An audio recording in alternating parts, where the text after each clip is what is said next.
Airtable. Projekttutorial für Anfänger. Herzlich willkommen.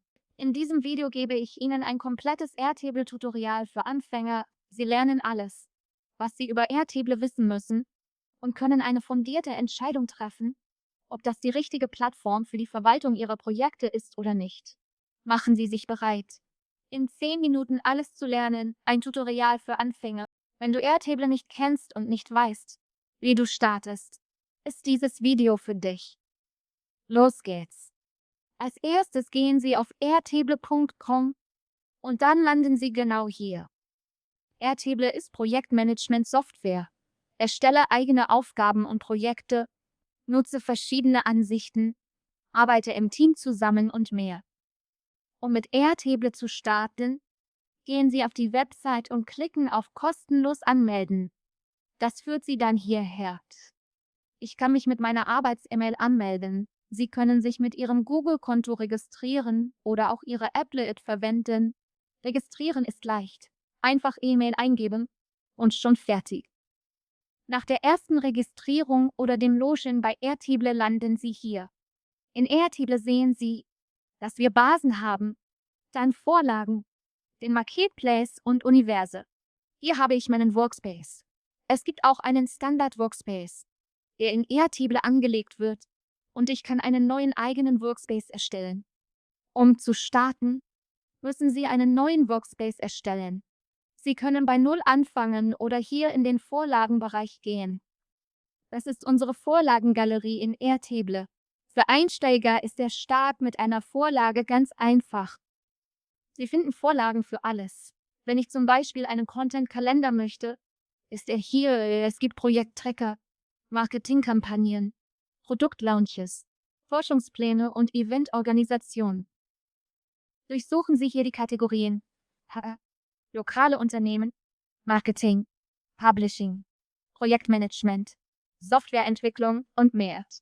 Ich gehe hier also zu den Bereichen und klicke auf Projektmanagement, damit mir die passenden Vorlagen angezeigt werden. Hier wähle ich diese Vorlage aus. Projekttracking, weil ich genau das gesucht habe. Wenn Sie nach einer anderen Art von Projekttracking suchen, können Sie hier etwas anderes auswählen. Ich wähle also diese Vorlage aus. Das ist die gewählte Basis. Jetzt wählen wir ein Workspace. Ich nehme einfach den Standard hier weiter. Klick auf Basis hinzufügen. Dann entsteht die Basis im Workspace. Was ist eigentlich genau eine Basis? Einfach ausgedrückt ist das ein Projekt, das Sie innerhalb eines Workspaces erstellt haben. So sieht ein Projekt in Airtable aus. Und Sie sehen, dass es sich um eine Vorlage handelt. Deshalb ist schon vieles vorab hinzugefügt. Ich kann alles personalisieren. Ich zeige Ihnen, wie das funktioniert.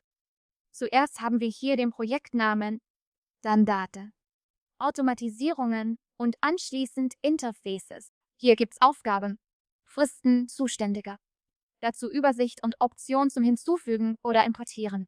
Hier kann ich alle verschiedenen Ansichten sehen, die in meinem Projekt verfügbar sind. Es gibt eine kollaborative, eine persönliche und eine gesperrte Ansicht. Sie können eine Ansicht auch jemandem als persönliche Ansicht zuweisen. In der Liste ist sie dann für die eigene Nutzung. Genauso gibt es hier verschiedene Erweiterungen, die wir hinzufügen können. Außerdem gibt es verschiedene Apps und Software, aus denen wir importieren können. Wenn Sie aus Excel oder Google Sheets importieren möchten, geht das wirklich ganz schnell. Die Option finden Sie jetzt hier. Wir können bei Null starten, wenn Sie wollen, denn dieses Modell zeigt sofort vieles anders und kann Einsteiger am Anfang ziemlich schnell etwas verwirren. Sie können also auch bei Null anfangen, wenn Sie möchten. Wenn ich auf von Grund auf Neu anfangen klicke, wird hier ein komplett leerer Bildschirm angezeigt. So sieht ein leeres Projekt aus. Damit können wir jetzt auch anfangen. Die Oberfläche von Airtable ist der von Google Sheets sehr ähnlich.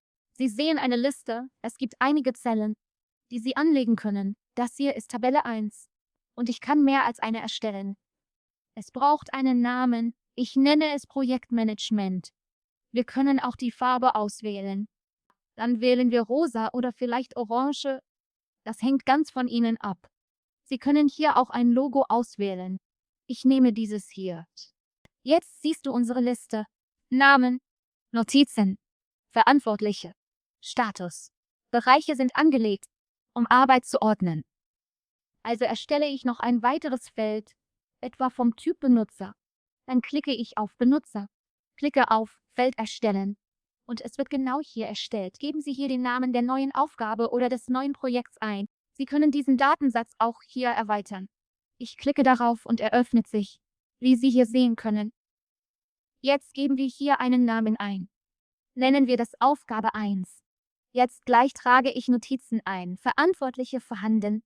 Hier weise ich einem Kollegen einfach zu. Es gibt Status. Ich wähle einen, als To-Do markiert.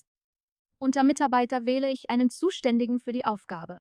Wir können hier ein neues Feld zur Tabelle hinzufügen und jederzeit einen Kommentar zur Aufgabe schreiben. Diese 3 Punkte lassen mich damit den Eintrag senden, kopieren, drucken oder löschen jederzeit. Sie können also sehen, dass eine neue Aufgabe erstellt wurde und sie all diese verschiedenen Felder hat. Ebenso hier neue Aufgabe. Erweitern klicken und Namen vergeben. Jetzt Aufgabe 2. Bei Notizen beliebig tippen, fertig. Ich weise es jemandem zu. Status, in Bearbeitung wählen. Mitarbeiter, dann es jemandem zuweisen. Dann wird eine neue Aufgabe erstellt. Ich kann etwas auch erweitern oder wieder zuklappen. Mit Airtable zu arbeiten ist wirklich sehr einfach. Ich sehe die Felder und erstelle hier mehr. Ansicht lässt sich auch leicht teilen. Klicken Sie auf Ansicht teilen. Dann können Sie einen teilbaren Link für die Rasteransicht erstellen oder eine Formularansicht erstellen. Sie können also eine dieser Optionen auswählen und einen Link an beliebige Personen senden oder ihn in eine Website einbetten. Sie können mit Airtable auch Formulare versenden. Hier sehen Sie die Option Daten hier direkt. Klick auf Automatisierungen führt zum Automationshub in Airtable. Airtable ist also eine Projektmanagement- und Automatisierungsplattform. Klicken Sie auf Auslöser hinzufügen, wählen dann einen Auslöser. Zum Beispiel, wenn ein Datensatz erstellt wird. Welche Aktion wird ausgeführt? Klicken Sie auf Aktion und E-Mail senden. So entsteht in Airtable eine neue Automatisierung direkt. Das spart mir Zeit und lässt Projekte und Einträge reibungslos laufen. Schnittstellen gibt's hier auch. Und in den Interfaces können wir mit einem Workflow arbeiten. Das ist leichter zu lesen. Und wir bekommen eine visuelle Darstellung der Daten, die wir zu Airtable hinzugefügt haben. Sie können Ihren Airtable Workflow jederzeit bauen. Klicken Sie einfach auf Start. Dann wählen Sie hier direkt einen passenden Anwendungsfall aus. In Airtable gibt's viele Optionen. Bedienung ist leicht. Klickst du eine an, erscheinen weitere und alles ist sofort klar für dich. Erstelle ein eigenes Interface. Ich wähle einen Use Case. Dann klick hier. Weiter. Fertige Oberfläche. Ich wähle Datensatz. Dashboard. Übersicht. Formular oder starte leer.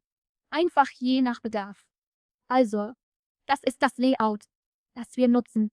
Ich erstelle ein Panel. Klick einfach auf Weiter. Wähle die Elemente zum Hinzufügen jetzt. Auf Fertigstellen klicken, dann wird neue Oberfläche erstellt.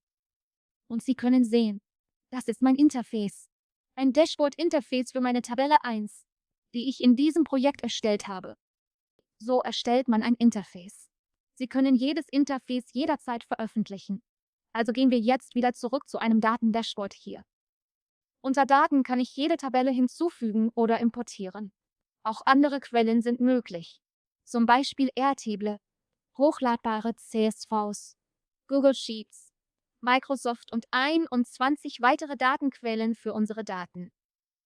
Ebenso gibt's hier Gruppierung, Filter sind da, auch Sortierung und Farbe zur Auswahl. Sie können auch zeilenweise auswählen und wir können unsere Zeilen und Spalten vollständig anpassen. Unten rechts gibt es die Option Datensatz hinzufügen. Klicken Sie, um rasch einen Datensatz einzufügen. Direkter Shortcut zu dieser Funktion. Außerdem können Sie auf Teilen klicken und jemanden zu Ihrem Projekt einladen. Zum Einladen geben Sie einfach die E-Mail-Adresse der Person ein. Sie können auch einen Link erstellen und ihn direkt an die Person senden. Sie können auch ein öffentliches Projekt erstellen und es mit anderen teilen. Ich gebe jetzt hier eine E-Mail-Adresse ein und lade dann jemanden als Bearbeiter ein. Klicken Sie auf Einladen. Dann wird eine Einladung an diese Person gesendet. Und so können Sie mit Ihrem Team zusammenarbeiten, Projekte erstellen, Aufgaben erstellen und sich in Airtable einen wirklich produktiven Workspace aufbauen. Schauen Sie jetzt auf airtable.com vorbei. Ich zeigte den Einstieg und wie Sie Ihr neues Projekt anlegen. Hoffe, das half Ihnen wirklich. Like da lassen und den kommentieren. Glocke an und YouTube-Kanal abonnieren für stets neue Videos.